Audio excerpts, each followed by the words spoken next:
47 wins in the SEC tournament for LSU, tied with Alabama, the most wins ever at this event, but they haven't won it since 2007. It'll be Raylene Chafin, the former LSU Tiger, in the circle.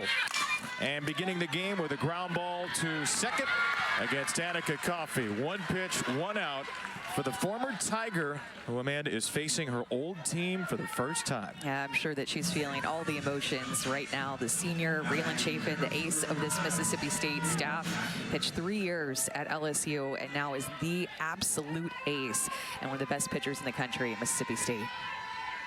The first pitch ground out now, Jayla Lassiter. There's a called strike.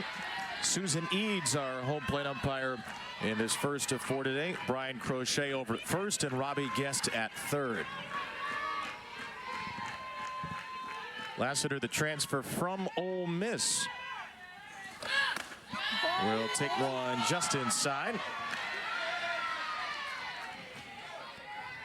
This is an LSU team that has been in the top 10 in the country most of the year, and yet they are the 9 seed in this league. 12-12. Dropped 2 of 3 last weekend to Arkansas on the road. Had a great series the week before that. After getting run-ruled at home by Florida, they rallied to walk off the Gators in the middle game and then run-rule Florida in game 3. An LSU team that's fighting for a top 8 national seed. A little work to be done maybe here in Athens. Lassiter out in front of the changeup on 1-2, and a brilliant start for Chafin. And you were going to see that changeup that she just struck Lassiter out on all game long. It is her best pitch. It's a pitch that she likes to go to in any count. She can throw it through the zone, out of the zone, on each side. She just dominates with that pitch, and she'll also mix in her curveball. Her changeup and her curveball are her 2 go-to pitches. They are her best pitches that she can command. Macy Bergeron recently moved in front of Tori Edwards in the number 3 spot. Takes ball 1. There is the LSU slugger hoping for a first inning chance. You know, what's so interesting about that Raylene Chafin changeup, that's not a pitch that she really had a lot of confidence in the 3 years that she pitched with her pitching coach at LSU and the head coach at LSU, Beth Torina. So it's going to be a little bit of a surprise for these hitters who have hit off of her at practice when they were teammates with her just a couple of years ago. And she throws it on 2-0 to Bergeron, who caught her at a lot of those practices. That's right. And her curveball will be her pitch that she uses the most, but it's her changeup that has the highest whiff rate. She'll also work in more of a drop ball and rise ball. She is just a totally different looking pitcher in terms of her pitch usage than at LSU. Bergeron pops one out of play, and it's 2-2 in this matchup of former battery mates. Really breakout seasons for both. Bergeron with an OPS of 1142. Her on-base percentage right now will be the 6th best in a single season in the history of LSU softball. 2-2. Another changeup and throws her. Raylene Chafin with a couple of strikeouts. A perfect first against her former team. And this changeup is working. Throwing it multiple times to each hitter. That changeup by Chafin, they're going to chase it all game. There is Samantha Ricketts, the 6-year head coach at Mississippi State. She's built this into one of the most fearsome offensive programs in the SEC. Sierra Sacco, an All-American, likely leading it off for the Bulldogs. Morgan Stiles has moved up and up the lineup. The freshman now on a 15-game on-base streak. The only freshman in a lineup that is laden with upperclassmen. Only one freshman in that starting lineup. They'll face a freshman. The very talented lefty, Jaden Heavner, gets the ball to start the tournament for LSU. Jaden Heavner, for a freshman, has very dynamic stuff. She throws with good velocity, will touch 70 from the left-hand side, and has great spin and movement to go along with it. One thing you got to watch out for with Heavner is the amount of free passes that she issues via hit by pitch and base on balls. Pitch very well over the weekend at Arkansas. She gets the assignment today with the All-American Sydney Berzon, also available for LSU, which has a great 1-2 punch. And Sierra Sacco, if you have not seen this young woman play before, you're looking at one of the most dynamic players in the country. Sacco playing in her 223rd college game. In every one of those 223, she has been the center fielder and the leadoff hitter. Louisiana Tech for 2 years, and her second with Mississippi State. And this Mississippi State lineup is going to come into this game, I think, with a lot of patience at the plate and likely make Huebner throw a strike before they start to get aggressive deeper in the counts, knowing she can lack command. That's what Sacco does here, and she takes strike one. One of 12 players just a couple of days ago selected into the AUSL as the 5th overall pick in that draft. 3-1 to her. Swing and miss at the Huebner rise ball. It's really this paradox with Huebner because she can get tons of swings and misses like that, but at the same time, she has a tendency to go deep into counts, a lot of 3-ball counts and wildness. On 3-2, it's a strikeout with Sacco's bat under the rise of Huebner. But my goodness, when she throws strikes, her stuff is so dynamic with her rise ball and her curveball. She will live up in the zone and just fools hitters. You see some of these takes and swings and misses against her, and that's what she is capable of, and why Beth Torina has so much confidence in her, even despite all those walks. A strikeout for Huebner. That's 141 in 106 and a third innings. The batting average against her is just 170 as she works on Nadia Barbary, who takes strike one. Well, it's even lower off of lefties in that lefty on lefty matchup. Lefties batting just 144 off of her righties 184. Junior Barbie's had a fantastic year, and she whips at a 70-mile-per-hour rise from Huebner. Second on the team in batting average and RBIs. OPS over 1,000.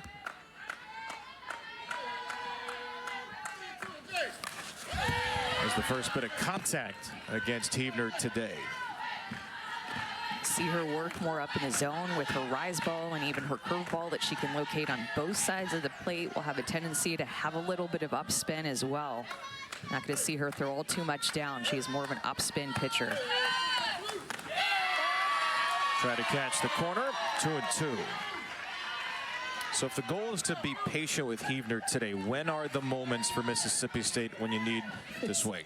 It's so hard. Seeing the ball down, and if I were a hitter, I would wait to get a strike and see if she's commanding the zone early.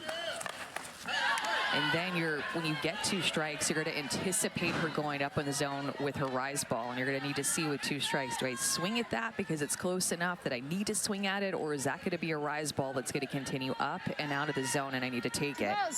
2 strikes. 7th pitch coming. And it's down and out.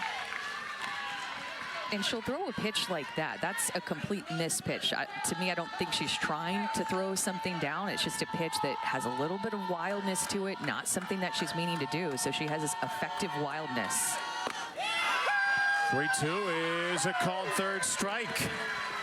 Not where Bergeron was set up, but close enough for the punch out. You're right. It's not where she's set up. She's set up on the inside corner, and look at Bergeron having to reach across her body to the outside corner. So she's going to use her curveball the most, 43%. It's her rise ball that she wants you to chase, has a high chase rate of 34% with that pitch. Likes to go to it when she gets 2 strikes, her best strikeout pitch. Back-to-back strikeouts on full counts. Humps one over the outside edge to Jessie Blaine. Jessie's only batting in the number 3 spot for the 10th time this year. Moved up, hadn't been there in a few weeks. Rounds the ball off herself and quickly 0-2.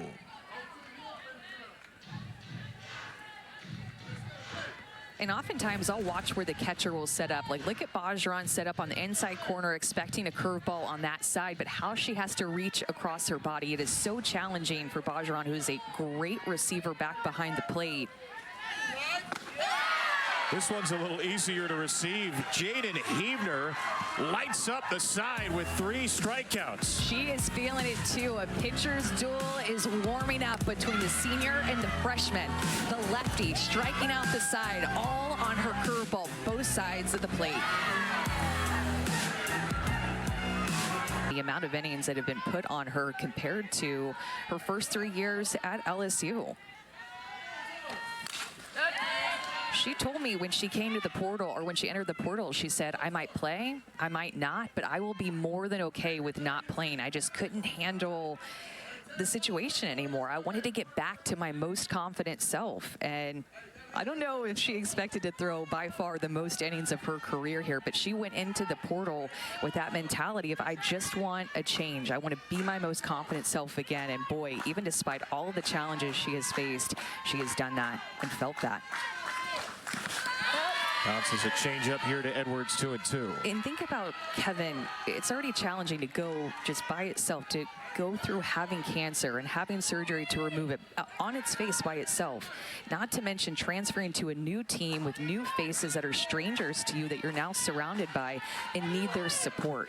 But she got it from this team. She said that they were instantly so supportive of her. I mean, wrap their arms around her. This is early in her career at Mississippi State in her first year, but sending her these messages. Coach Ricketts, the head coach at Mississippi State, even offered to drive her from Starkville to Louisiana if she needed her to. I mean, the amount of support that she's gotten from these new teammates just is the type of thing that even gives me goosebumps. And Raylan Chafin's story is one of just absolute resilience. I mean, she's become the ace. She got engaged. She got drafted to be a professional softball player. This year has been unbelievable for her. And her debut in the tournament as a Mississippi State Bulldog. She just hit Tori Edwards, missed with ball 1 to Mackenzie Rudity, who was Chafin's teammate for 3 years with LSU. She's had a wonderful career with the Tigers.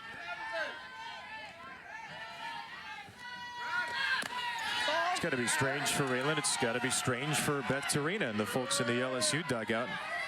Beth told us, look, it's the elephant in the room for all of us, but we love her. And of all the kids that have left here, she probably left on the best terms of anyone that's walked out the door.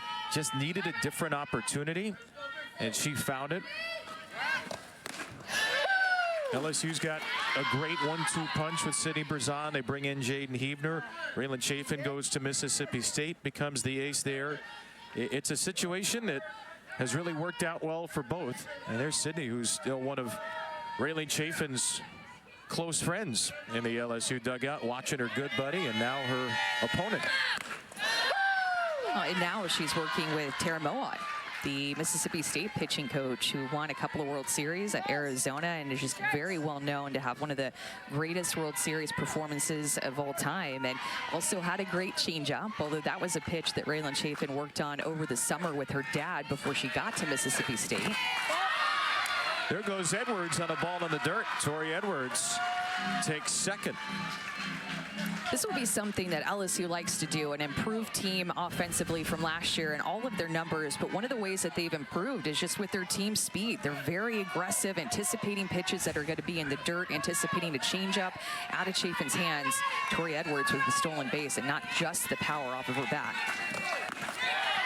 And ball 4. Chafin hopping up and down, wanted that to Rudity. It's a free pass, and the first 2 Tigers have reached.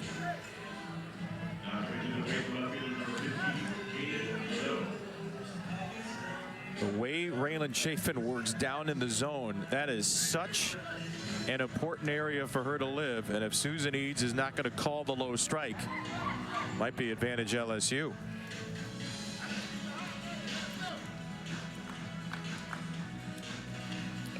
Kevin, we mentioned that Tara Moat is her pitching coach, and Tara Moat told me a few weeks ago back in March that she didn't look to see the types of pitches that Raylan used when she was at LSU. She watched Raylan pitch in the bullpen and watched her stuff and her movement and her numbers, and just went off of what she saw. And when you look at the numbers of Raylan Chafin, she is completely throwing differently than what she did at Mississippi State, throwing her curveball 21% less, throwing her screwball 15% less.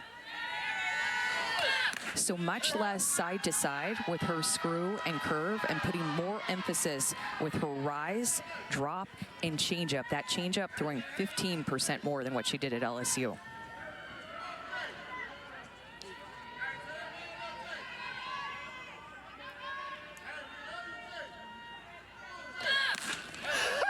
Amanda, you mentioned the changeup. It's a different one than she threw at LSU. As you mentioned, over the summer, her and her dad, Todd, really worked on that pitch. They utilized a bunch of different grips, finally found one that worked. But it was a real testament just the work she put in after entering the portal. She said she knew she needed to level up her game, so her and her dad went to work finding the grips, and that changeup has really come to fruition, become her best pitch. Yeah, she said that this summer they threw the kitchen sink out and just messed around with everything, and they found that grip that now 53% of her strikeouts are coming on that changeup, which she has 2 today. But she started messing with it and just was determined to get that pitch, because she said, I never had a decent changeup in my past 3 years. That ball's lined to left. Jade Leno with a base hit. And Leno, who just keeps on reaching base for LSU, has the Tigers' first hit, and that loads the bases.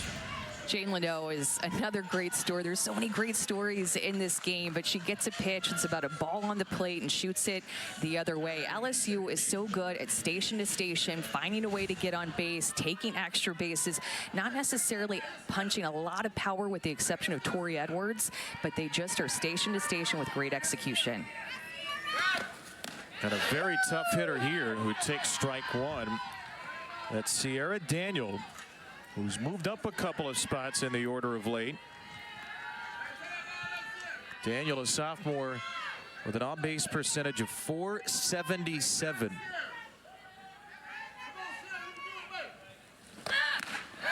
Takes ball one low. Well, Sierra Daniel has a couple of home runs on the year, none with the bases loaded, but LSU as a team has hit 7, only behind Florida for the most in Division I this year.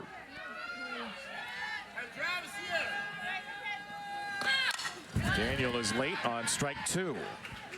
Which is so interesting that they have all those grand slams, because they're not known as a home run hitting team. Just 42 home runs on the year. And when you compare that to some of the best home run hitting teams in the conference, like Florida and OU, it's about half as many.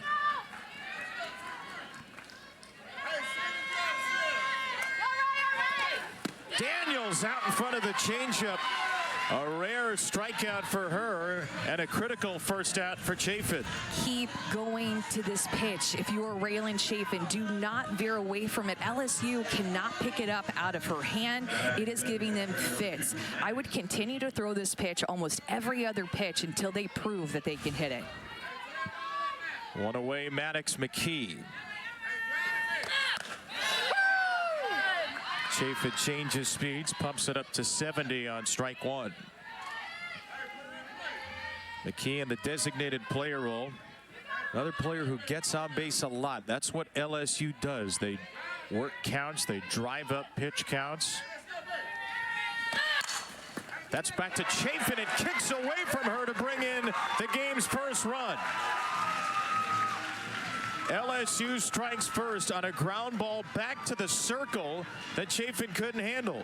And this is so tricky coming off the bat as a pitcher, because you see the plane of the swing, where the pitch is, and you think it's coming a lot harder than what it is, and it causes a tendency to misjudge. That was hit off the end of the bat, was not hit very hard, but you see a line drive off the bat. You are reacting quick, getting your glove down there. It's almost like a changeup hit back at you, and it fools you. It's an infield single and an RBI for Maddox McKee. Edwards, who led off the inning by getting hit by a 2-2 pitch, scores, and LSU strikes first, and when they do that, they're tough to beat. Avery Hodge now with the bases still loaded. Takes ball 2.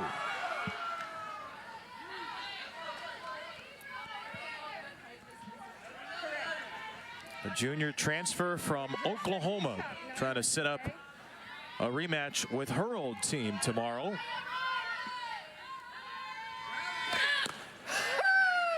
As the #1 Sooners in their first year in the SEC await the winner of this game.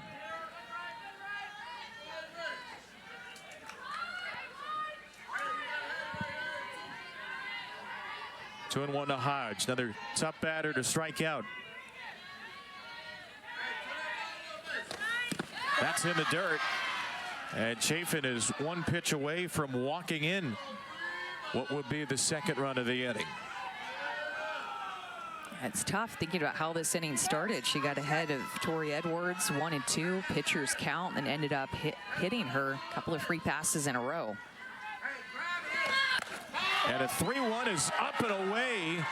The #9 hitter Avery Hodge walks in a run, and the bottom of this LSU lineup is doing major damage with a 2-0 lead.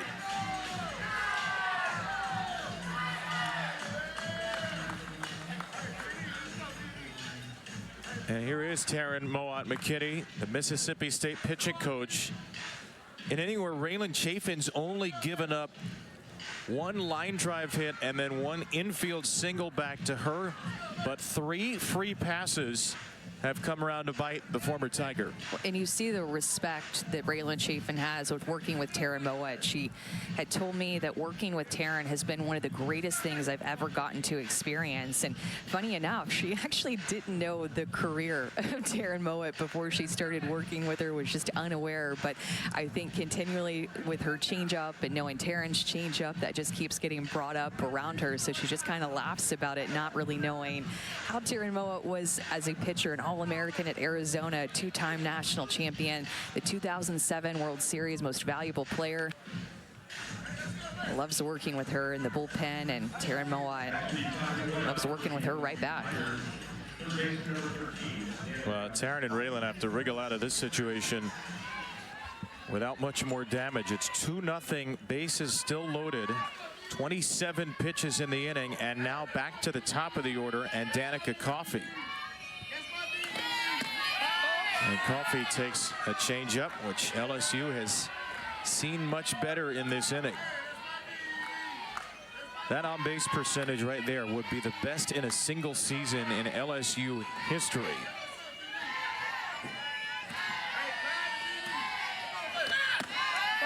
And a 2-0 count. Delaney Everett, Mississippi State's other key starter, getting loose in the bullpen. This will be the 30th pitch of the inning.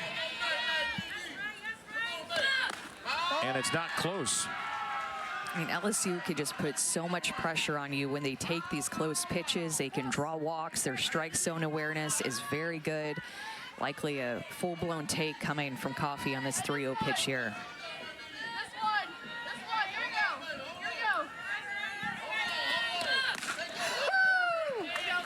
And it's been, too, their increase in hitting a changeup in their average. Last year, as a team, LSU hit the changeup at a .233 batting average. This year, they're hitting at .367 batting average. A 3-1 to Coffey, who fouls it away. Danica Coffey is just exceptionally tough to strike out. 210 trips to the plate, only 15 strikeouts. Chafin desperately hoping to limit the damage with the bases loaded and only one away. Her 3-2 is taken for a called strike 3. Living on the edge of ball strike with so many of these pitches, but Raylan Chafin able to get this changeup on the inside corner. Wesolowski sticks it to get the called strike. I think that was a strike, and man, Raylan Chafin needed that call. 2 down, here's Lassiter. Well, you can maybe only find a handful of ways to strike out Danica Coffey. Her great eye, her bat to ball skills, a pitch that nasty Might be one of the few ways to do it. Well, now Lassiter struck out swinging her first time. She's got one grand slam this season. It came right here in Athens. March 22nd, LSU, Georgia. Another changeup. I would throw that pitch on repeat. I don't even, have they made contact with that pitch? Like they've taken it a lot and they've swung and missed at it. I can't recall any contact with the changeup yet. These balls put in play. 1-2. So you go back to the changeup. I would go back to the changeup until they prove that they can square it up.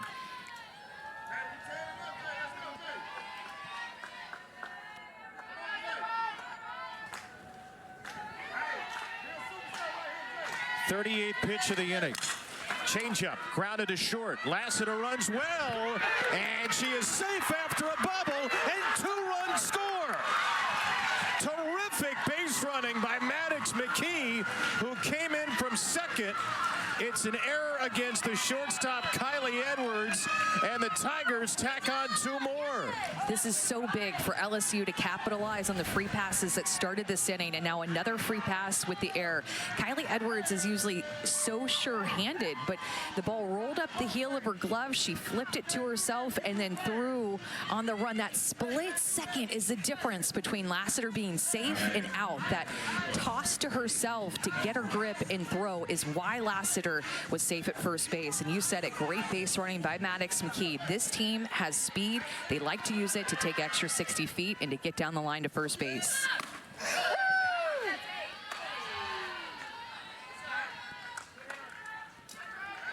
So 2 two-out runs after the strikeout of Coffey, after Chafin got to 2 strikes on Lassiter, and Bergeron will bat, the 9th LSU hitter of the inning.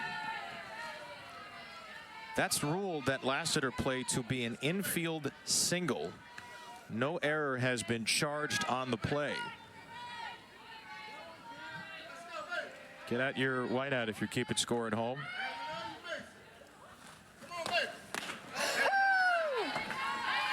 And LSU has now seen 41 pitches in the inning. They have made Chafin work after a 10-pitch breeze of a first.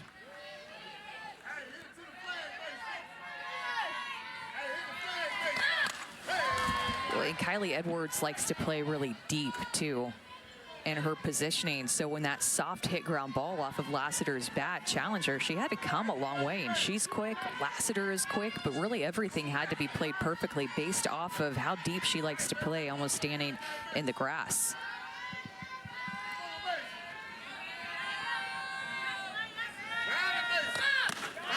One-two pitch will end it. Chafin strikes out 3 in the inning, but LSU scores 4. The Tigers touch up their old teammate for a huge second inning in the second round. LSU Tigers trying to set up a date with Oklahoma. Yesterday, the pitchers ruled here in Athens with shutouts in the first 2 games. First time that's happened in a decade, and only 1 single solitary home run in the whole day in 130 at-bats. Alabama edging out Auburn. They tie LSU a record 47 wins of the tournament, and the Tide will take on South Carolina in our nightcap later today. Mississippi State, a team that can certainly swing its way back into a game. They're going to have to. After a 4-run inning, 3 hits, 2 of them infield hits, 2 walks, a hit batter, and that 4-run rally in the second. Now Jaden Heebner with a big lead. And she's behind the freshman Morgan Stiles. Stiles, then Kylie Edwards looking to atone for the misplay on the ground ball that was ruled an infield single, and then Morgan Bernardini, middle of the Mississippi State order. And 3-0 on Stiles, who's had quite the freshman year, even better in SEC play than she was in the non-conference.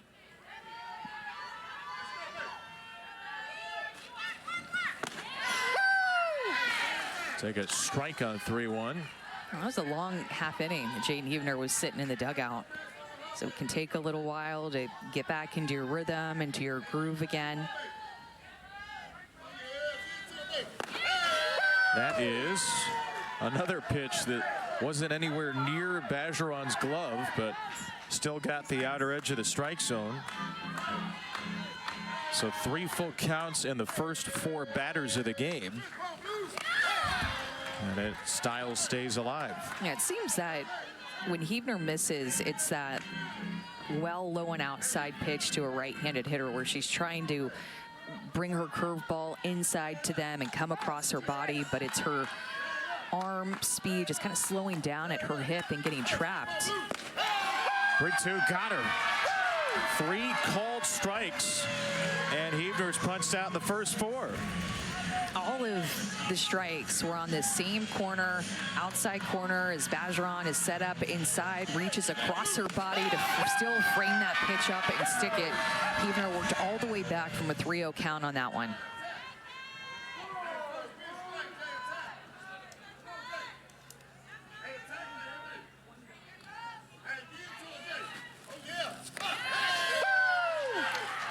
Another called strike around the outside corner to Kylie Edwards.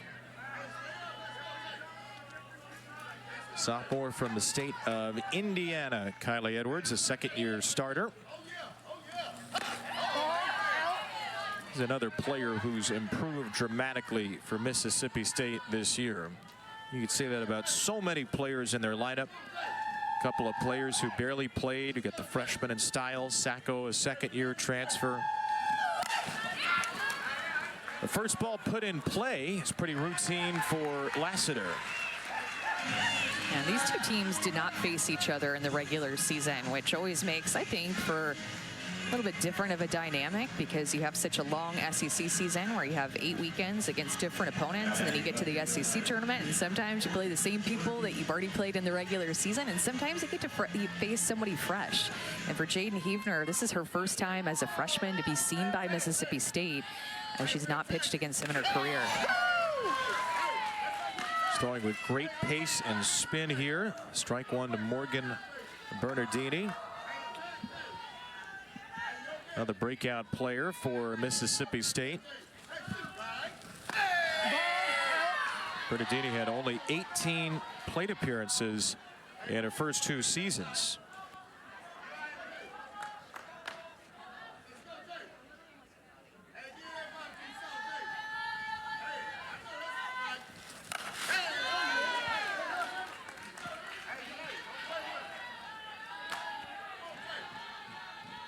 Mississippi State facing a 4-0 deficit against Beth Torina's Tigers. We're up and down in conference play. Only 8th in ERA in SEC games. They had the 11th best walk rate out of 15 teams. Only the 10th best strikeout rate in conference play. Berzon struggled a bit in conference play. Beth Torina said she's been banged up. Huebner has been up and down. But she's quite up so far today. 6 batters faced, 6 of them retired, and a shutdown second for the LSU lefty.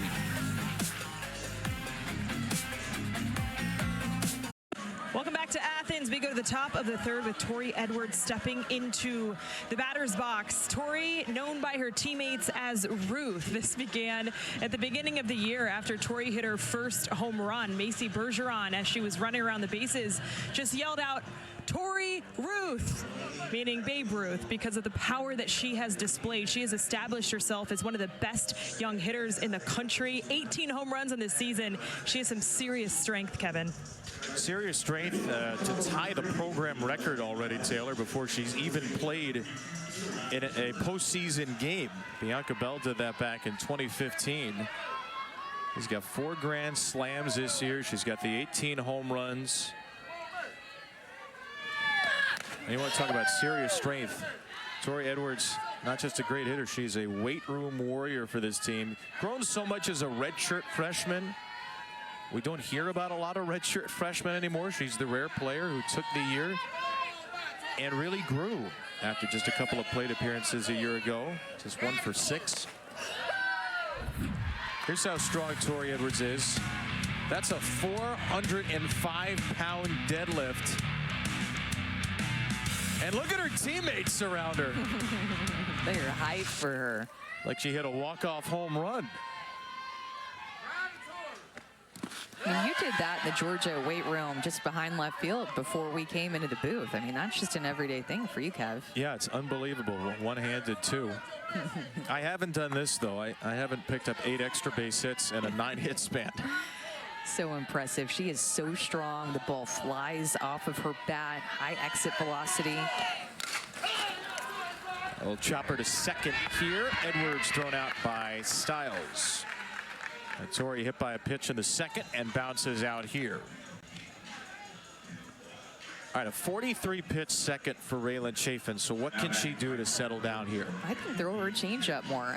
I know I keep calling for it, but locate it a little bit more up. They were taking that pitch if it was too low, so bring it about half a ball more up in the zone. I think LSU is not seeing that pitch, and they're taking it. I don't think that they want to hit that pitch at all, so I would continue to throw that pitch as much as possible. It's how she's gotten almost all of her strikeouts, 5 strikeouts on the day, 4 have come on the change.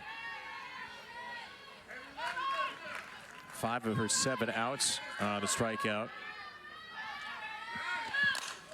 This ball to right center from Rudity. Hangs up there for Sierra Sacco and a quick out number 2.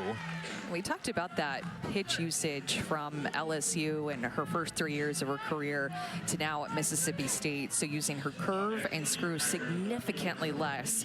And look at how much more she's throwing her changeup, her rise ball, her drop balls. So more change of speeds, more vertical with her rise up in the zone, and as well going down with her drop ball than what she did when Beth Torino was calling her pitches at LSU. There's that changeup. She can locate it through the zone, and she can get it to fall off the table like that. Of course, Jane Leno helping her out, chasing that pitch out of the zone.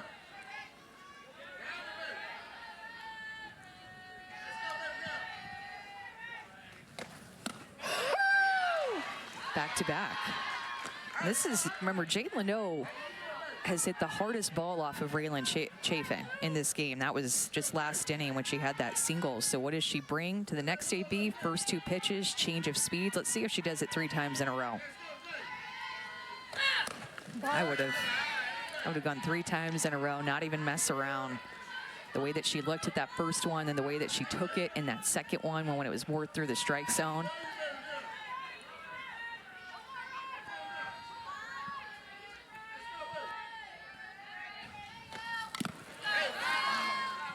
There's another changeup, just clipped off the bat of Leno. Sophomore who's now reached base 9 of her last 10 after an 0-for in the regular season finale against Arkansas. She's back at it. 2 strikes. One of the unsung heroes of this team with a .442 on base percentage. And Leno strikes out swinging. A nice inning by Chafin. Been a couple of nice innings for Jaden Heavner. 2 perfect innings for the LSU freshman. Looking to continue to dazzle at her debut on the SEC tournament stage. They're seeing out of her hand. 4 strikeouts on the day. First 4 batters she faced, she actually struck out of this game. She began the game behind Sierra Sacco 3-0. And has turned into mostly a strike throwing machine since. 3 full counts, strikeouts on all of them. That's a foul ball against Ella Wesolowski. The Macy Bergeron got hit with that foul ball. Tell she's definitely in some pain after that.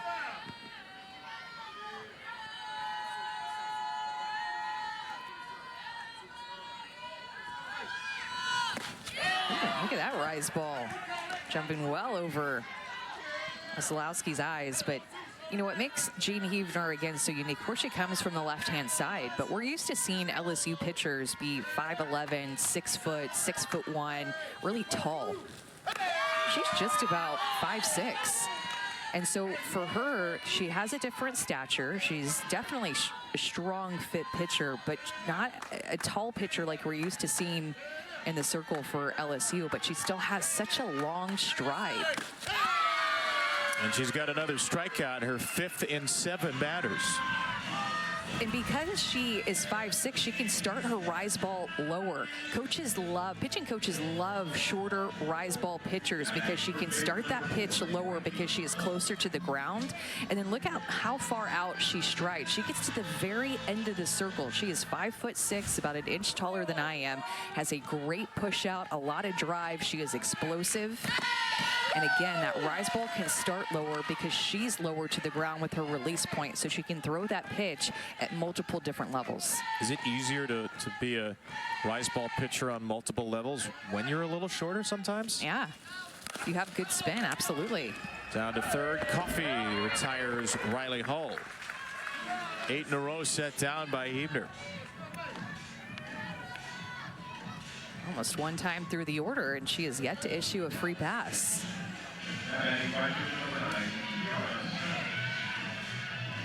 Beth Torina will join Taylor shortly. So far, very happy Beth Torina. 4 runs in the second. And no base runners against Jaden Hebner. Who gets a pop-up to second from Kiara Sells. We'll hear from the LSU head coach with a 4-run lead when we return. Braylon Chafin, which is her all the success, but happy that they took it to her in that second with a 4-run inning.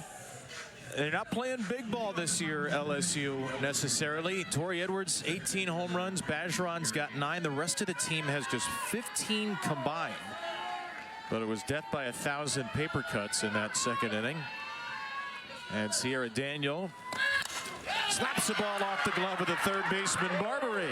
Trickles into left field foul territory, and there's more successful small ball as Daniel slaps her way to second.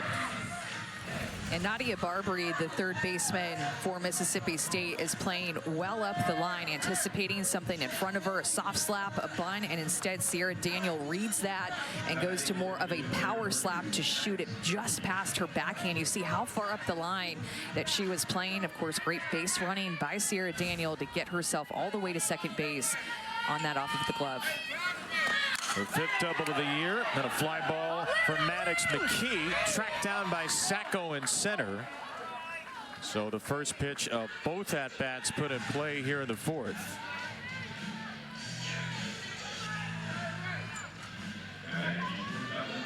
And Bryce Neal has been a big part of this LSU offense, hitting for a higher average, higher on-base percentage, higher slugging percentage this season than what they did last year, with a lot of youth and inexperience on this team. Very different looking team. LSU graduated a lot of seniors that had played hundreds of games for them. And he was with the team last year, as well as Howard Dobson, who Beth Torina gives a lot of credit to for helping build this LSU program alongside her. And now it's just been Bryce Neal along with Sandy Simmons working the LSU offense this year.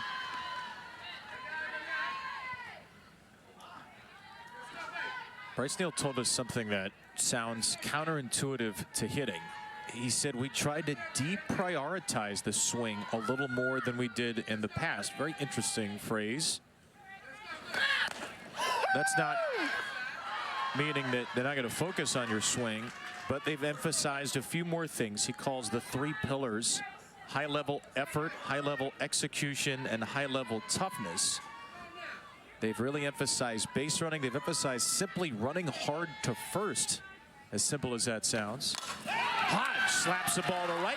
That's a base hit toward the right field corner. It's another double, and this one brings in a run. And LSU is flying high with the first 5. Bottom of the lineup, getting it done for LSU big time in this game. This is a changeup, and Avery Hodge is not fooled at all. Changeup on the inner half, 54 miles an hour. She is 100% on time with that. Pulls it to the right side of the field to score Sierra Daniel. A couple of doubles down from the bottom of the order to score a run in this inning.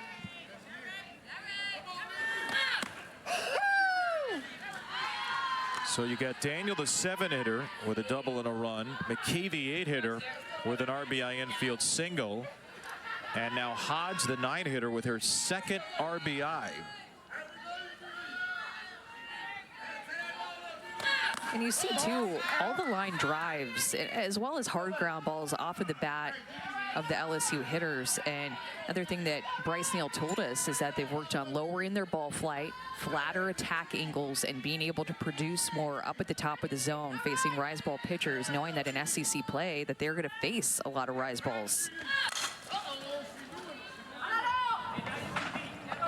You're welcome. Those things that you talked about, though, deprioritizing the swing, and they put more emphasis on the three pillars of high-level effort, high-level execution, and high-level toughness, is something that he said that they baked into the fall to create an environment to do those things at a high level and hold them accountable to be able to control those effort type things that they can always control. They put so much focus on their speed and base running that any time a runner goes from home to first, whether in practice or in the games, they are clocking it and holding them to a standard of their fastest speed, expecting them to give the full effort all the time down the line.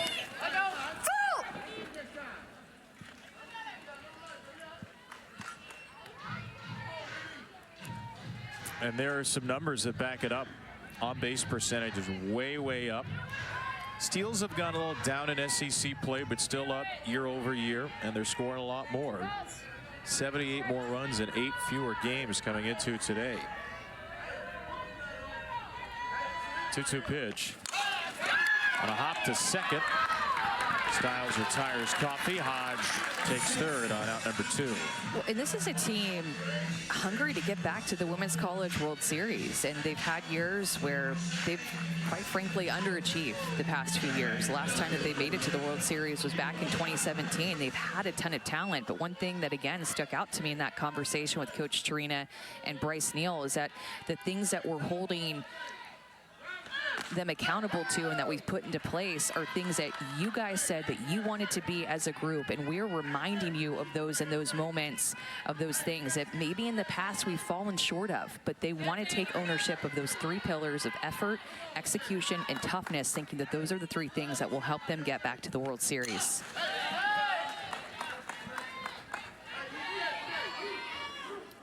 Two strikes on Jayla Lassiter, who had that ground ball to short, bobbled by Edwards, was ruled a 2-run single in the second.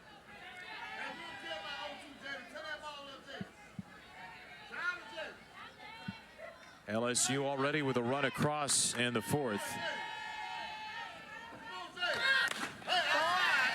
Ball 1.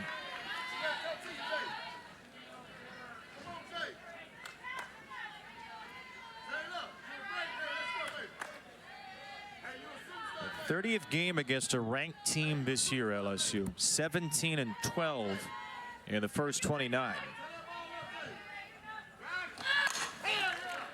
It's a little flare right field and caught by an onrushing Sells. Doubles from Daniel and Hodge. Add a 5th to the LSU total. And South Carolina. 4 games to play before tomorrow's quarterfinal round. Oklahoma is the #1 seed in its first year in the SEC. Texas is the 3 seed with A&M the 2 and Tennessee the 4. The top 6 teams in this week's ESPN.com Top 25 are the top 6 seeds in the SEC. The highest ranked non-SEC team, the Oregon Ducks, champions of the Big Ten, who are ranked 7th in the country. So a truly wide open tournament this year, and these two teams trying to be party crashers. With Jaden Huebner rolling right through this Mississippi State lineup. And 1-2 against Sierra Sacco. 1 ball, 2 strikes. Sacco, the All-American to be, has struck out already in the game. I was going to say, it feels like it's been forever since we've seen her at the plate. It was an hour ago. Maybe about 45, 50 minutes ago, but just as a leadoff hitter, you're used to just getting up there time and time again. But Huebner has just been in control of this game and LSU's long offensive innings.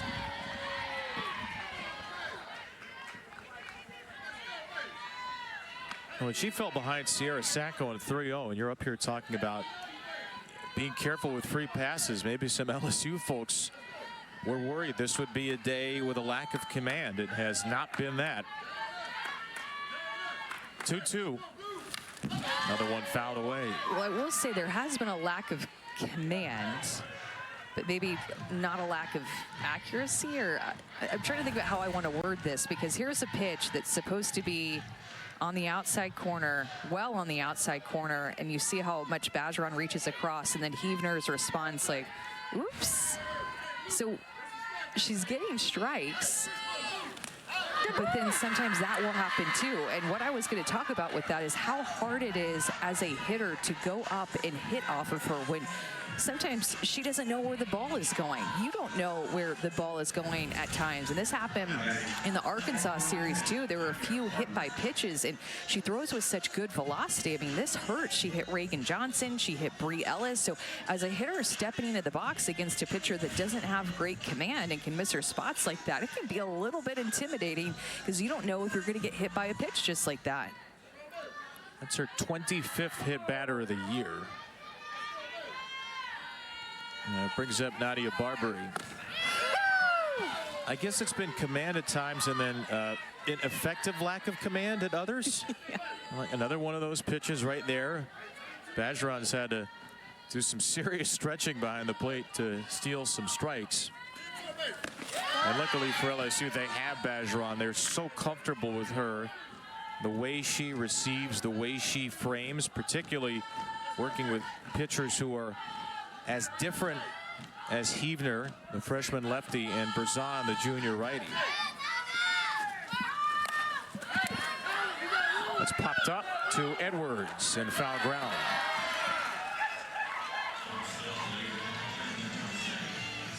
Working on her receiving was something that Macy Bergeron wanted to work on, in particular in between her freshman and her sophomore year. She just wanted to be a better receiver. It's tough because with Sydney Berzon, you're going to work with pitches that are in the dirt with her drop ball and her off-speed pitches. And then with Heavner, you're going to work more with her curveball and her rise ball. And of course, she's coming from the left-hand side. So completely two different pitchers that Bergeron has to catch. And I mean, really, this is very hard for Bergeron to catch a pitcher like Jaden Heavner with her speed, velocity, and movement.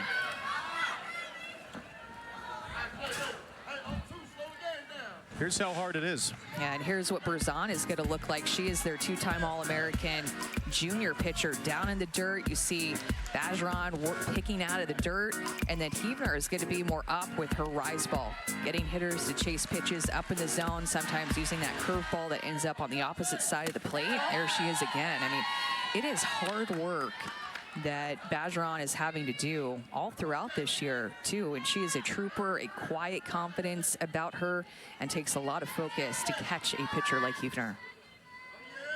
1-2 for Blaine, trying to steal that one. Beth Torina told us, I have no idea how Macy catches some of these pitches, and they think some of her defensive metrics are a little down just because Heavner can be so erratic, but they love the way she works with her. And that one's right to the outside for strike 3, and the 6th punch out for Heavner. And Jessie Blaine is completely expecting this pitch to be inside. You see how far out her front hip is pulling. And then Bergeron again reaching across her body to get that curveball that's left out on the outside corner as she was moving to the inside corner. Blaine has struck out twice, and the freshman Stiles takes strike 1. Still only one base runner for Mississippi State. It was Sacco who was hit by that pitch to lead off the 4th inning. And think about that, Jaden Heavner is having this much success without even really changing speeds.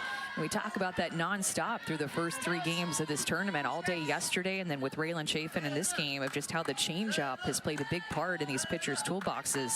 But for Heavner, we haven't seen one.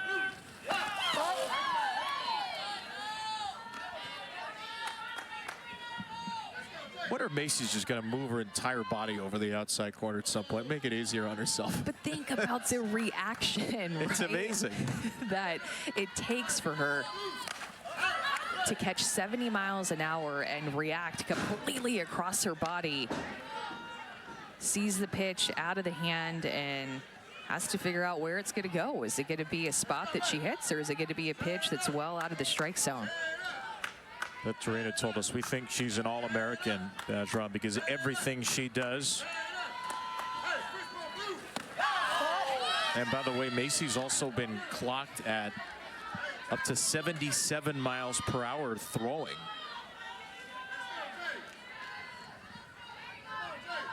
Obviously, only Sacco's had a chance to attempt to steal against her, and she hasn't thought about it. 2-2 fouled away by Morgan Stiles, who struck out looking back in the second.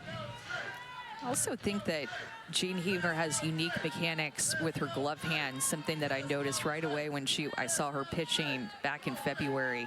Her glove hand has a tendency to stay up a little bit and not pull down at the same timing that you usually see. It's very different and unique, and as a hitter, you're so used to one rhythm and one movement from a pitcher, but look at her glove hand in particular. She'll kind of keep it up instead of pull it down, and kind of works against it. That's a very unique movement that you don't see from a ton of pitchers across the country.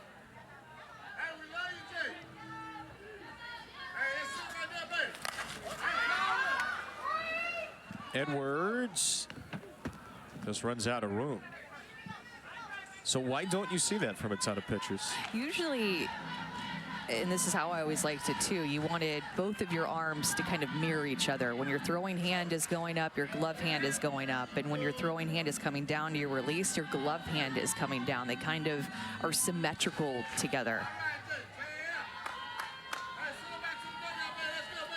And this works for her. Other pitching coaches will teach for a glove hand to kind of stay up, almost like the same kind of glove hand that you would use if you were throwing overhand. She kind of keeps hers up and then pulls it down with a little kind of relaxed delay.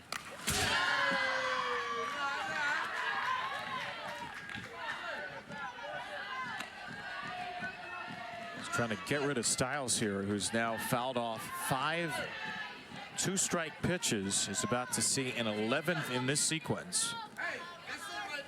Yet another 3-2. Put in the air to center field. Lassiter with a relaxed delay before retrieving it. Samantha Ricketts joins Taylor when we come up. Her Bulldogs have some work to do. Thank you. Sam Ricketts has Mississippi State in position to certainly comfortably make the tournament. They were hoping this could be a week where they could get themselves into a hosting conversation. They're probably outside the top 16 right now with the RPI and strength of schedule, though they have 11 wins against the top 25, and that's tied for the 8th most in the country. Rayla Chafin begins this inning with a little pop-up to second off the bat of Macy Bergeron. So figure for Mississippi State, you want to be a top 16 host. They've got to win this game. They might have to beat Oklahoma too. It's a good resume, but Sam Ricketts says that we think we're a little on the outside of a host right now. Yeah, and it's a couple of bad losses that they have on their resume as well. That they do have a lot of good wins too, but those bad losses the committee looks at. Tori Edwards to third, that's gobbled up and not in time with a throw from Barbary. An infield single for the speedy freshman. Edwards with her first hit. She's on for the second time.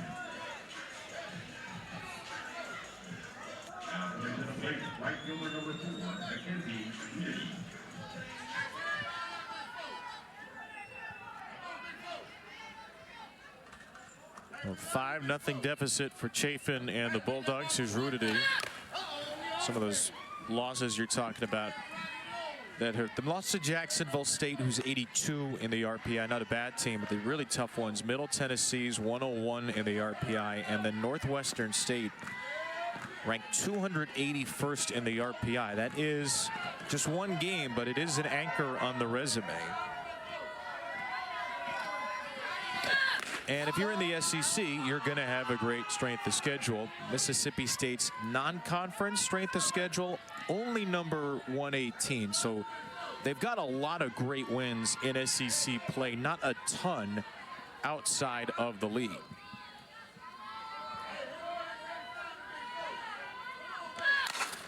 Rudity to left field.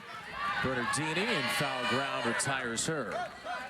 Well, and if you think about it, if they do not end up hosting, this is not a team that you want to see at your regional. The selection show will be on Sunday, May 11th, and everybody will be glued to the TV to see who grabs the top 16 national seeds, who grabs the top 8 seed, because then you have a chance to host super regionals if you win your regional.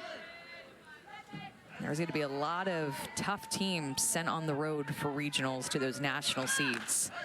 And Mississippi State might be one of them. You do not want to see this team with their top SEC schedule with Raylan Chafin, Sierra Sacco, this team that has been battle-tested in SEC play.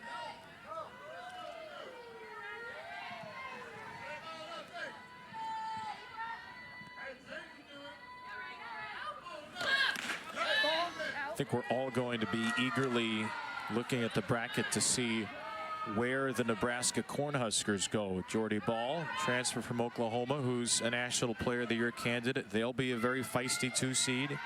Texas Tech with Nyjah Kennedy's right on the bubble to be one of the 16 host seeds. Thought is they're probably in right now, but they've got the Big 12 tournament ahead of them. That's not a guarantee. And some teams here in the SEC, you mentioned Mississippi State, Ole Miss, who won yesterday. Probably going to be on the road, though they could make some noise here. Georgia, who we'll see next. There are going to be some real spoilers that are not nationally seeded lying in the weeds this year. Strike 2, Leno, 2-2. As well as some mid-majors that are very strong as well. I mean, FAU has a pitcher that just threw a perfect game last weekend, a 7-inning perfect game against Tulsa. Grand Canyon, a great mid-major program as well. So, I mean, regionals are just going to be a little wacky. Grand Canyon just topped into our rankings this week, number 24. Renault swings over the top of a changeup. There's a scoreless 5th for Chafin. 7 strikeouts for Raylan Chafin today. Her offense looking for a hit, looking for some runs. They make for such a hard combination to prepare for whoever they're going to face in the NCAA tournament. Well, it would be quite ideal for Beth Torina if Jaden Heavner can pitch her way through the rest of this game. And then LSU could have a rested Sydney Berzon tomorrow, because the winner of this game gets Oklahoma, the champions of the regular season. Kylie Edwards to Lassiter in center for a routine first out. There's really been nothing hit that hard against Jaden Heavner. 11 a.m. Eastern, 10 Central tomorrow. Oklahoma won the regular season title in its first year in the SEC, despite losing 3 series. We'll get the winner of this game. And you can look at that Oklahoma team in 2 ways, and maybe both are true. One is that they are certainly the most vulnerable they've been in years. They're locked in, they're ready to scout. They lost 3 series. Actually lost multiple games in the regular season. The other way you can look at them is, as that pitch is up and in, that hit, I think, the bat and then Bergeron. Quickly, the other way you can look at Oklahoma, they got the youngest team in the SEC. They lost more than any team has ever lost in a softball class, and they still won the SEC. So they're quite dangerous, even if younger. Take a look at Bergeron, who's now taken a couple of foul balls in this game. Right off the left leg near the top of the knee. It's the one area where she does not have a shin guard covering her thigh area, right above her knee.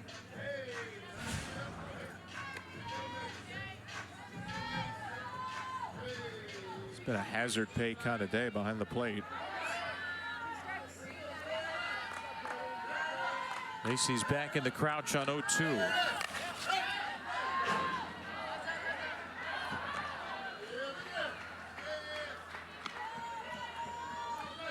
You know, we had some fun with this in an earlier SEC regular season game. The amount of pens that Sam Ricketts has in front of her on the netting and the dugout just cracks me up. As as Jaden Huebner gets another strikeout. But really, she has her pick of the litter there right in front of her. Any color that she needs to go to at any point in the game. She sets us up at home. She sets us up on the road at the SEC tournament. I mean, these pens are a mainstay in front of Sam Ricketts. Well, maybe she needs to keep trying different colors. Nothing's been working so far. Mix it up. Ball out.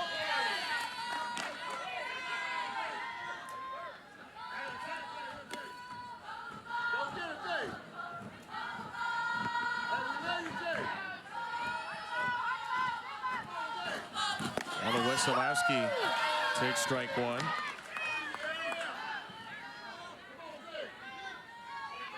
One base runner so far. There's the out distribution for Huebner. Wesolowski struck out in the third on a rise ball. She's been seeing a steady diet of rise balls today.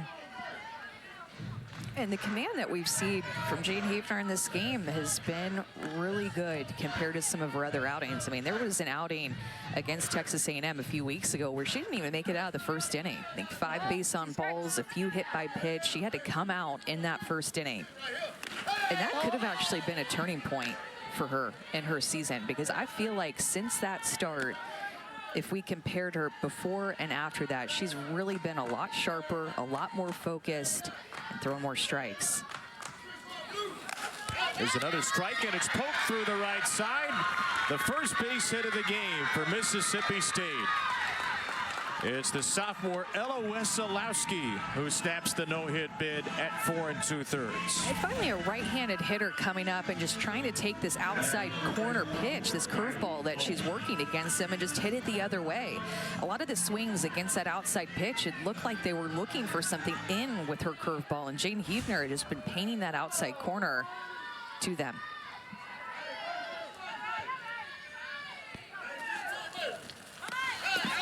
That one gets away from Bergeron. Finally, a pitch she can't control.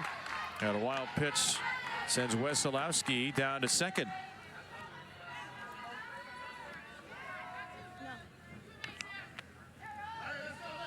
No. 1-0 for Riley Hull. One of 2 lefties in the lineup. Can you imagine Jaden Huebner with the rail and chafe and changeup, or with a changeup of any sort, with the way that she throws? I mean, look, think about the takes, the taken strikes, and the swings and misses that she gets, even without that pitch. She hasn't thrown it once. So a hitter goes up knowing that they're going to hit 69-70, only have to face 1 speed, and she's still getting them out multiple times, second time through the lineup. In a right field here, Runity, second time through the lineup. Huebner's been nearly perfect. The no-hitter smashed, the shutout intact. Can I get one? I think that she has a lot of room for growth, which is so scary with seeing how strong she already is. There's a bunt. Dropped down by Daniel. She's safe. As the covering Styles may not have gotten her foot on the bag. I think actually that she was out, and Wesolowski made quite a play, and so did Morgan Styles. I mean, this is just super athletic. Sierra Daniels can lay down a bunt like this, but look at how athletic of a play this is by Wesolowski, and then by Styles to catch it. I would review this, but it doesn't look like they're going to. Why not? Nobody's called for a challenge. It's the 6th inning of a 5-0 game. And that's going to stand because there's no review.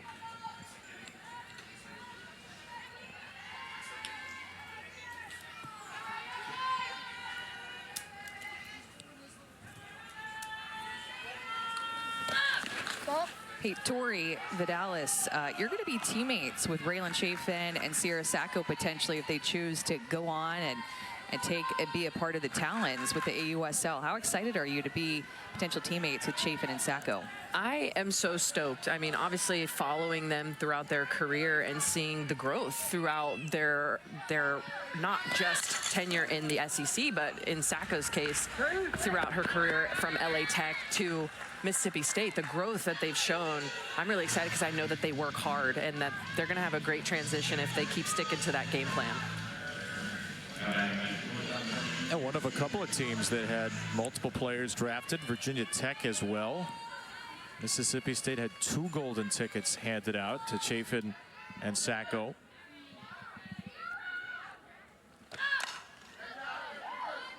So 3 draftees in this game with Chafin, Sacco, and then Danica Coffey. She was presented a golden ticket by the one and only Jenny Finch a couple of weeks ago. We were there for that after an LSU walk-off win. That was a pretty emotional day. Danica Coffey's senior day before the game. Got the golden ticket after LSU walked it off. And she'll bat now with a 5-0 lead after Avery Hodge lines out. We asked Beth Serena about it. She said simply it was a huge goal of Danica's just to continue to play. And she's a player that's meant so much for them. After tearing her left ACL last year, 16 games into the season, was able to qualify for a red shirt, had made 132 consecutive starts before the ACL last year. She started every game this year. And it looks like that may be the end for Raylan Chafin before she gets to face Danica Coffey for a 4th time. St. Market's going to come out to the circle. Yeah, she had a great start against her former team. That is not something that's easy to do. Had a 3-up, 3-down first inning, several strikeouts, but got herself into some trouble with a couple of free passes to start that second, and LSU took advantage of them. Delaney Everett replaces her. Everett, after 5 2/3, will come on for the Bulldogs. Another lefty in the circle today. It'll be the sophomore Delaney Everett in relief for Mississippi State. Delaney Everett has thrown some quality innings behind Raylan Chafin, coming from the left-hand side. I feel like as this year has gone by, Delaney Everett has developed and gotten stronger and really reliable behind Raylan Chafin. There's the partial line for Chafin. Leaves with a runner at first. Had a dominant first inning with a couple of strikeouts, then gave up 4 runs in the second against her old team, down 5-0. So ball 1 to Danica Coffey. One of the only 2 LSU players not to reach base are Coffey and Bergeron, the 1 and 3 hitters, both potential all-SEC players. But Danica in the throes of a fantastic year. Reached base 47 out of 53 games.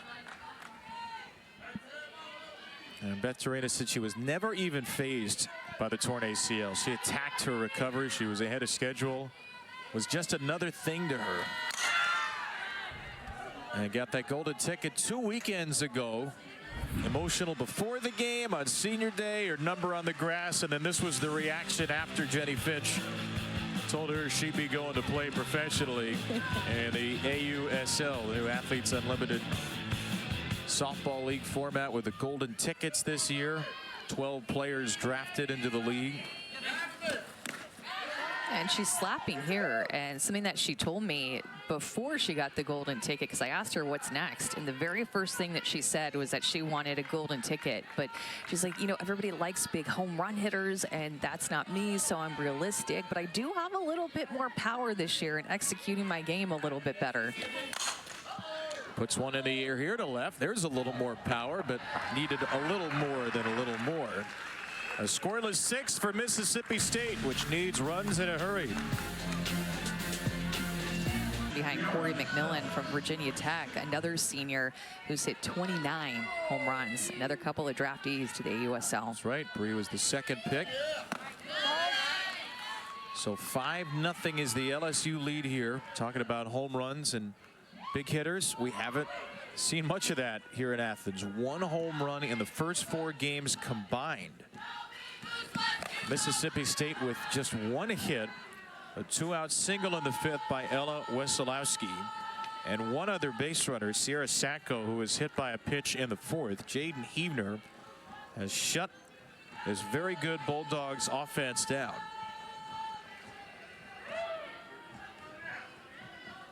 Kiara Sells a pop out her first time, and a pop out here right over the top of Amanda Scarborough, who hit the deck. Yeah, I You used to play. ducked. Michelle goes up, I go down. I really expected more from you. I definitely I was did. ready, and then it drifted over to you, and I want to let you make the catch, have a great web gem moment. No, the camera or the TV was going to take it behind me before my hands did. Strike 3 to Sills. Let's get a replay of the foul ball. Who cares about the strikeout? Oh. Look, I'm ready. What are you doing? Look where it hit right behind me. Shameful. That's shameful. Wow. There's a huge dent behind you. It came in so hot. Haley and Tori are applauding? No, they're not No, applauding thumbs for you. down. Get out of here. We're like the gladiator ring here. Thumbs down. Foul out to left from Sacco. Oh, man. I'm so unashamed of ducking. It would be such a shame if we had Yeah, I think the mark was a like look right there. here. Yep, right there. There's the mark. You want to sign it? Here, you should sign the wall. Amanda's Cowardice 2025. Oh, man. Terrible.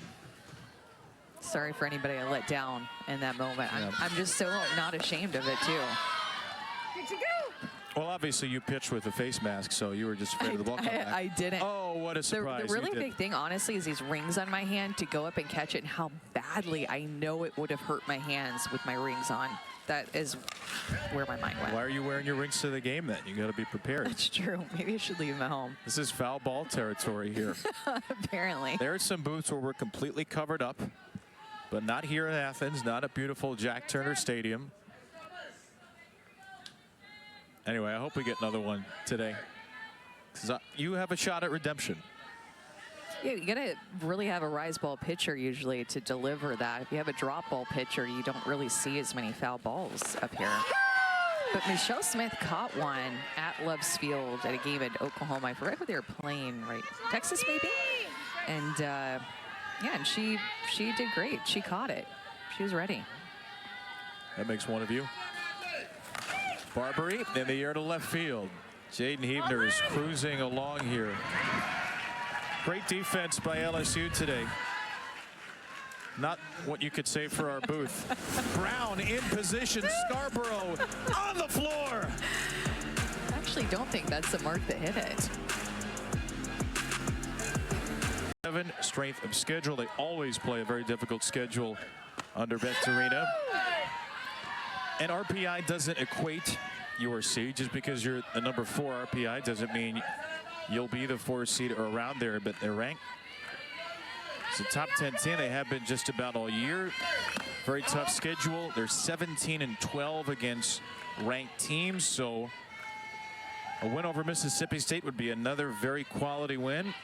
And then a date with Oklahoma. You win that game, you basically seal your fate as a top 8 team. That ball's lined the other way and not caught. Sells trapped it. It's a base hit for Lassiter, who's 2 for 4. Just seeing all these line drives off the bats of the LSU hitters. Remember, they're flattening out their swings, and it's causing a ton of hard hit line drives. That is their offense. Beautiful swing by Lassiter to get behind that pitch, let it get deep into her window, and Sells did indeed trap it. She lays out riskily down the line, but keeps it in front and keeps Lassiter just a single.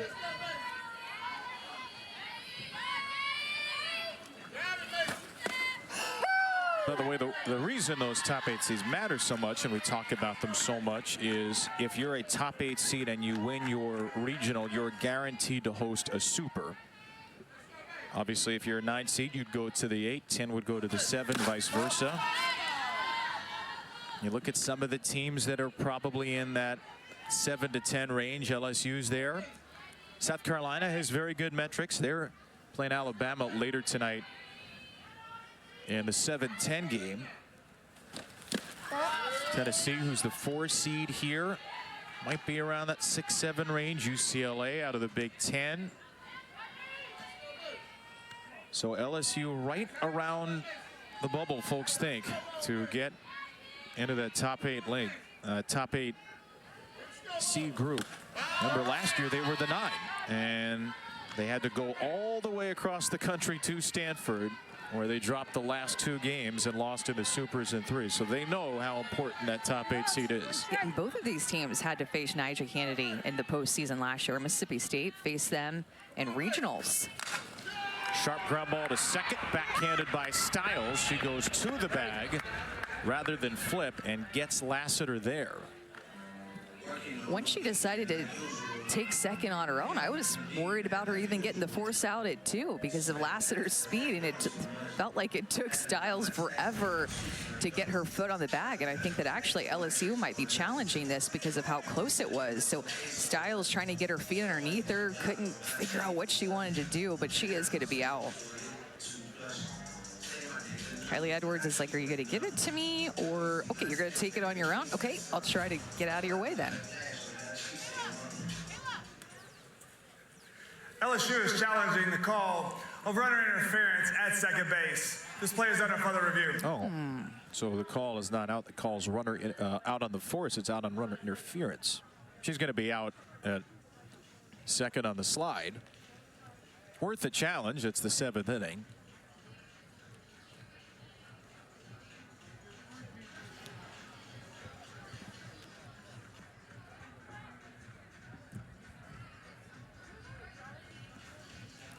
Well, if there is runner interference here by the runner, that could mean a double play if they think the runner's interfering with the throw.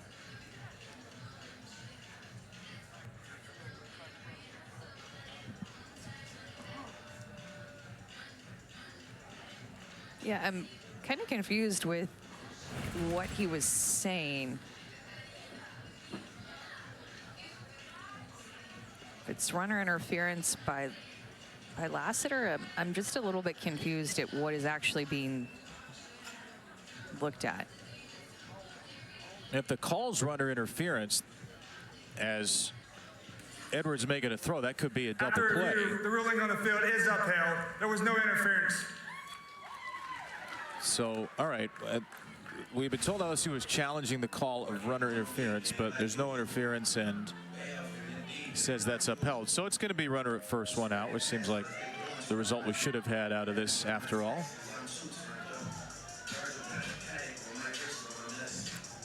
So fielder's choice, 4 unassisted.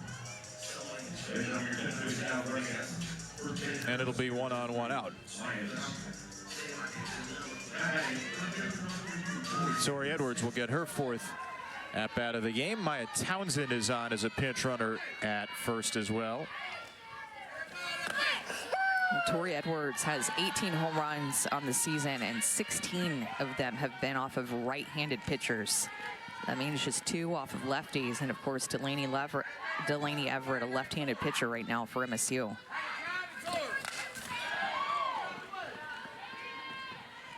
Edwards still 1 home run shy of the LSU record. She's tied for first with those 18. Redshirt freshman out of Flower Mound in Texas. Takes ball 1. She redshirted last year because she had a foot injury, a torn ligament in her foot that caused her to be out the whole season. So she and Danica Coffey sat right next to each other in the dugout, both out with injuries. Deep in the hole to short. No play for the other Edwards, Kylie, and a base hit for Tori. And because of the results that we've seen her produce all season long, pitchers have started to attack her differently. I was talking to her about it. She said, yeah, I noticed a lot more mixing speeds, pitches out of the zone. But what that does for me, it just builds confidence. And I have to pat myself on the back because this is what I've developed myself into as a hitter. The fact that pitchers are challenging me differently than everyone else. She saw that tail in the Arkansas series when she was 0 for 8, struck out 5 times, but she walked 4 times. Beth Trina said sometimes she's getting pitched like somebody like Brie Ellis, who's a senior. So that's the next step, they think, in her development, learning how to produce when teams are pitching as carefully to you as anybody else. And today, Tori Edwards hasn't put a ball in the air, but she's got 2 infield hits. She's been hit by a pitch, and she has a stolen base.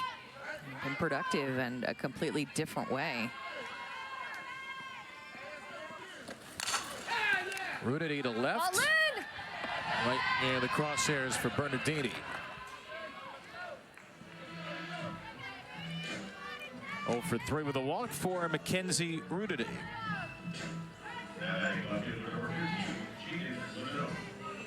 Well, Mississippi State's going to have the heart of its order, Blaine, Stiles, and Edwards. They have but one hit in the game.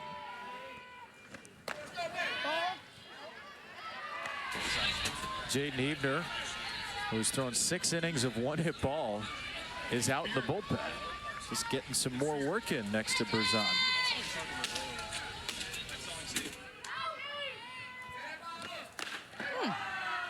You know, that was something that I never really did, go to the bullpen and pitch in the middle of the game while I was pitching, actually in the game while my team was hitting. But it's something that I learned to do when something felt a little bit off or my team had a longer inning. I never did that in travel ball or high school. I mean, it had to be like a 45-minute inning in high school offensively for me to go down there and throw. I just didn't think about it. And then when I became a freshman and I struggled in an inning or two, Coach Evans, my head coach at Texas A&M, was like, hey, are you going to go throw in the bullpen and try to figure out that one pitch that isn't working for you? And I was like, oh, that's an option? Yeah, I'll go down there. Made a big difference. So just to go down there and either stay loose or work on a mechanic or a pitch, just to get some reps in before you go back out into the game. Interesting part of that is she's coming off a 1-2-3-6, so it doesn't look like to the naked eye there's much she needs to work at. And apparently she's satisfied now. Yeah, she's been pitching great. Leno, ground ball back to Everett. We'll see if Jaden Hebner can finish off this shutout. Set up a date with Oklahoma for LSU.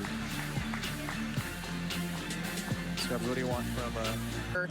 But they've worked well together. 8 strikeouts today, and 6 of them have been on that reliable curveball. She is just a few weeks removed from a start at Texas A&M where she got 2 outs and gave up 7 runs. Very good, though, in Texas to start after that. A little up and down in the weekend against Florida. Pitched very well at Arkansas last weekend, though. So it's been a pretty good bounce back on the whole for Jaden Hebner from the rockiest start of her freshman career. And she's 3 outs away from sending LSU into the quarterfinals against #1 Oklahoma. Mississippi State, which has 1 hit and 2 base runners, needs to some way, somehow, find 5 runs, or else their chances at hosting a regional are probably going to fall apart. They're still a very dangerous team. Be 37-17 with a loss. 1 home run away from tying the school record. There's a lot to like about this group, but they've been stymied today. That's way upstairs to Jessie Blaine, who has struck out twice. You just see Jaden Hebner just work throughout this season, and Beth Torina said about her that she's getting better all the time. She's had huge improvements. And even looking at, you know, her month-by-month batting average against, when she started this year, opponents only hit in February 129 off of her, 161 in March, and then honestly April was a little bit rough for her. But May, she's figured it out. Coming into this game, opponents hitting just 138 off of her this month, and that is only going to lower off of her outing today. Second in the SEC in hits allowed per 7. Now 112 innings, 64 hits against on the year. And again, the big number today, no walks. 72 walks this season. In those 112 innings, 25 hit batters, 1 hit batter, no walks against a very patient and powerful Bulldog team. That's fouled away by Blaine, still 2-2. Well, and LSU needed someone to step up too, because Sydney Berzon struggled in the month of April as well. I mean, just all around, it felt like a tough month for the LSU Tigers. Tough opponents that they faced, a long road trip. Their pitchers were giving up a lot of runs. They were really close to winning some games. And then Sydney Berzon just not being her sharpest. And then in comes Jaden Hebner, who's getting the ball in the first game of the SEC tournament and who has just been outstanding the past couple of weekends, really ever since that start against Texas A&M.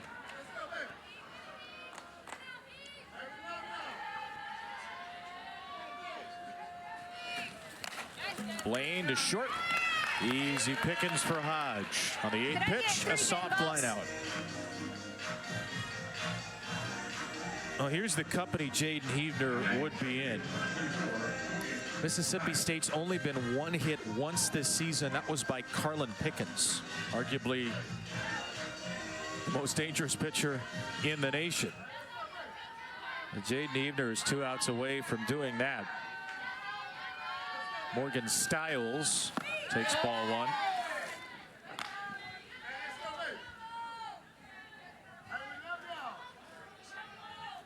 The only one hitter for LSU at the SEC tournament, Kristen Schmidt in 2003. Here's a pop-up. That's Daniel. And that's out number 2. In 74 games at the SEC tournament, 47 wins, tied with Alabama for the most of any school, and there's only been one hitter out of those 74. For a team that's won 5 SEC titles, made 11 championship games. Jaden Heavner putting her name in some very storied company. 1 out away as she delivers a strike to Kylie Edwards. And Kristen Schmidt was an unbelievable pitcher. She was the 2004 Most Outstanding Player of the Year in the Women's College World Series. So that's the kind of company that Jaden Heavner is with. Only that Wesolowski hit stands between Heavner and potential no-hit immortality. 1-1 coming. That's a strike. A target she's been hitting all morning and afternoon long.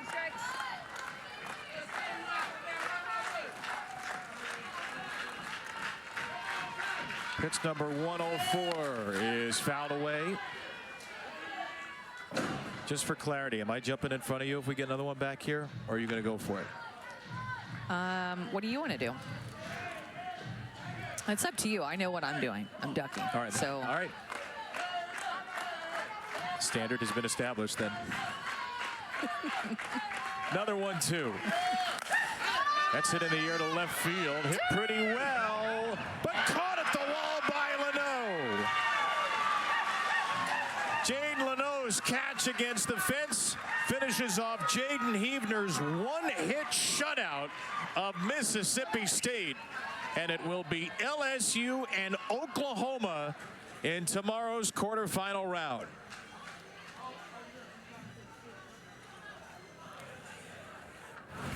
The ruling on the field was a catch.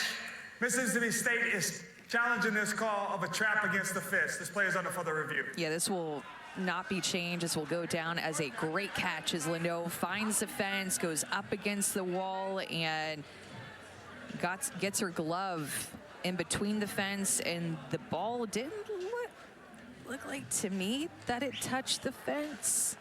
Let's see here. Okay, so definitely not right here. I don't think it ever touched the fence. I don't think that's a trap. I think that's just a catch.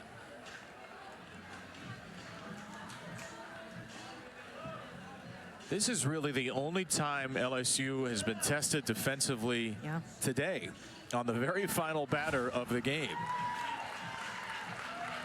The LSU fans are seeing the replay and applauding it.